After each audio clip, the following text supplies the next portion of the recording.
Hello दोस्तों। अर्थ इस lesson में हम 2 पार्ट्स में पढ़ेंगे। सबसे पहले देखेंगे कि अर्थ एज़ आवर होम और इसका इम्पोर्टेंस क्या है और दूसरा इसका लोकेशन और कंपोज़िशन क्या है। ओके, सो स्टार्ट करते हैं और देखते हैं कि earth as our home and its importance. So earth के बारे में हम देखें तो earth is the only known planet in this entire universe जहाँ पे हमें लाइफ़ को देखने को मिलती है।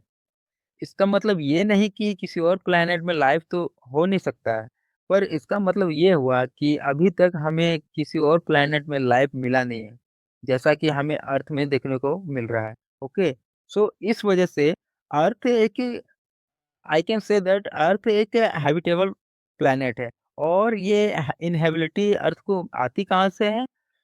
तो यहाँ पर एक यूनिक कॉम्बिनेशन देखने को मिलता है। एटमॉस्फेयर, टेम्परेचर रेंज और एबंडेंट वाटर का किसी वजह से हमें डाइवर्स इकोसिस्टम और वैरायटी ऑफ लाइफ फॉर्म्स अर्थ पे एग्जिस्ट करते हुए दिखाई देते हैं। और अब ये जो यूनिक कॉम्बिनेशन है, ये बेसिकली अर्थ को एक गोल्डीलॉक ज़ोन में लोकेट करता है। इसे इसके यूनिवर्स में स्टार के अराउंड तो सन के अराउंड अर्थ की उसे पोजीशन है, वो इतनी परफेक्ट है कि जो वाटर है that that will means in liquid state, ठीक है? तो अगर वाटर लिक्विड स्टेट में है, तो वो लाइफ के लिए यूटिलाइज़ किया जा सकता है, ठीक है?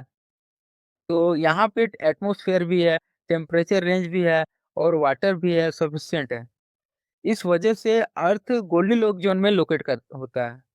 ऑलरेडी यूपीएससी पे इस पे क्वेश्चन प्रीवियस ईयर में पूछा जा चुका है। सो अब जब अर्थ की ये यूनिक पोजीशन है, तो इस वजह से अर्थ की हेल्थ एंड बैलेंस को इकोसिस्टम बैलेंस को प्रिजर्व करना पूरे ह्यूमैनिटी के लिए एक कह सकते हैं शेयर्ड रिस्पॉन्सिबिलिटी है।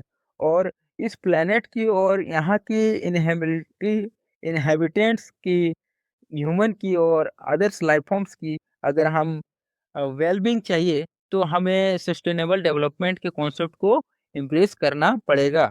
ये एसेंशियल है, ओके?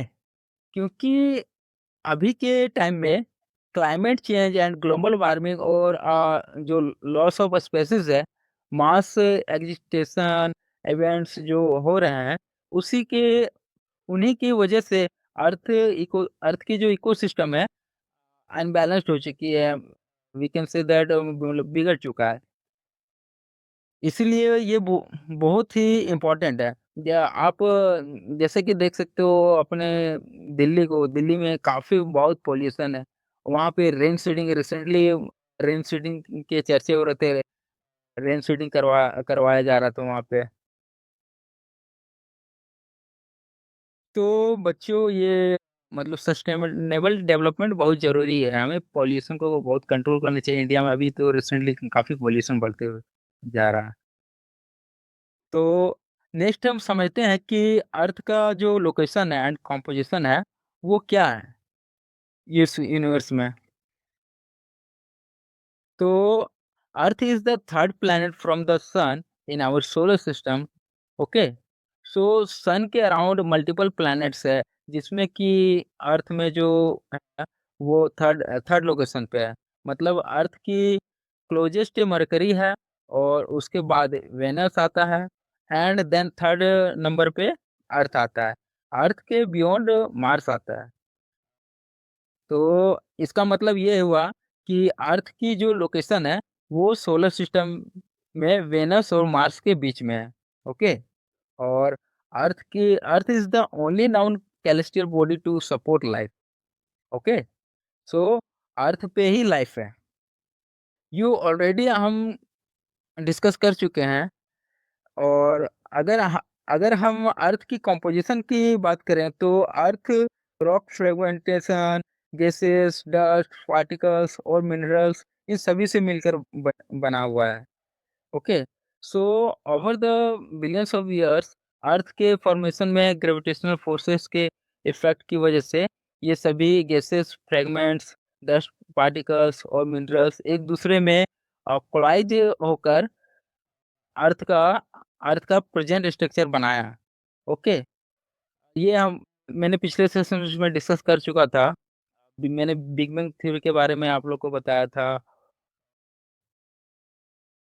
सो अर्थ बेसिकली एक लेयर्ड स्ट्रक्चर में बना हुआ है और ये लेयर्ड स्ट्रक्चर है यहाँ पे जैसा कि डायग्राम में देख सकते हैं। सो अर्थ के अंदर हमें एक सॉलिड इनर कोर देखने को मिलता है, एक मोल्टेन आउटर कोर है, एक सेमी फ्लूइड मेंटल है और एक सॉलिड क्रस्ट है।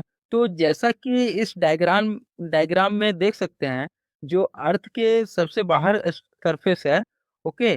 जो टॉप मोस्ट लेयर है, वो है क्रस्ट और ये जो सॉलिड स्टेट में है, जैसा कि हम सभी लोग अपनी आँखों से देख सकते हैं।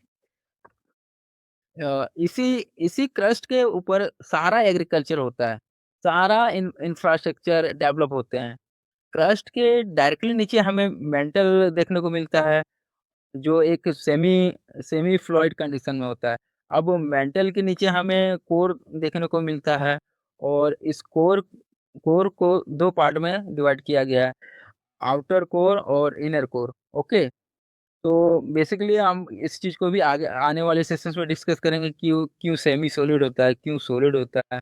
अब अब नीचे प्रेशर दबाव के कारण कोर जो अपना इनर कोर है वो सॉलिड क्यों है और outer core in form of liquid क्यों है? तो ये हम आने वाले 10 सेशनों में इस चीज़ को हम डिस्कस करेंगे, हम आगे और डीप में जाएँगे। सो जो आउटर कोर है, जो मोल्टेन स्टेट में होता है, जबकि इनर कोर जो है वो सॉलिड स्टेट में होता है, ठीक है? तो इनर कोर सॉलिड होता है क्योंकि उसमें प्रेशर बहुत ज़्यादा होता है। सबको समझ में आया? ओके? तो मोल्टेन कंडीशन में जो आउटर कोर होता है, उसमें रिलेटिवली लेस प्रेशर होता है, ओके? सो इस तरीके से अर्थ जो है, वो लेयर्स के फॉर्म में है। अब अगर हम अर्थ की क्रस्ट की बात करें, तो अर्थ का जो टॉप मोस्ट लेयर है, ये ये रिच होता है मिनरल्स में और यहीं से हमें सारे कह सकते हैं सारे न्यूट्रिएंट्स मिलते हैं अपने प्लैनेट्स के लिए, ओके? सो अर्थ के क्रस्ट में जो मैक्सिमम है, वो है ऑक्सीजन, ओके? 47%। नेक्स्ट आता है सिलिकॉन विथ 28%, उसके बाद एल्युमिनियम है 8%, आयरन है 5%, कैल्शियम है 4% एंड 3% सोडियम है, 2% मैग्नीशियम है और 2% पोटेशियम है। इसके अलावा बहुत सारे एलिमेंट्स हैं। तो मोस्टली इसमें हमें सबसे ज़्यादा याद रखने की ज़रूरत है ये 47 और 28। ओके और जब हम पूरे एंटायर अर्थ की बात करते हैं, पूरे एंटायर लिथोस्फीयर की अगर हम बात करते हैं, तो सबसे ज़्यादा आयरन पाया जाता है। तो इस चीज़ को मतलब ये काफ़ी इम्पोर्टेंट है, ये यूपीएससी के क्वेश्चन्स में पूछे भी जाते हैं, तो इस चीज़ को याद रखिएगा। तो इसके अलावा बहुत सारे एलिमेंट्स जितने भी हमें मिलते हैं, वो सभी ट्रेस अमाउंट में अर्थ के क्रस्ट में प्रेज़ेंट है, ओके?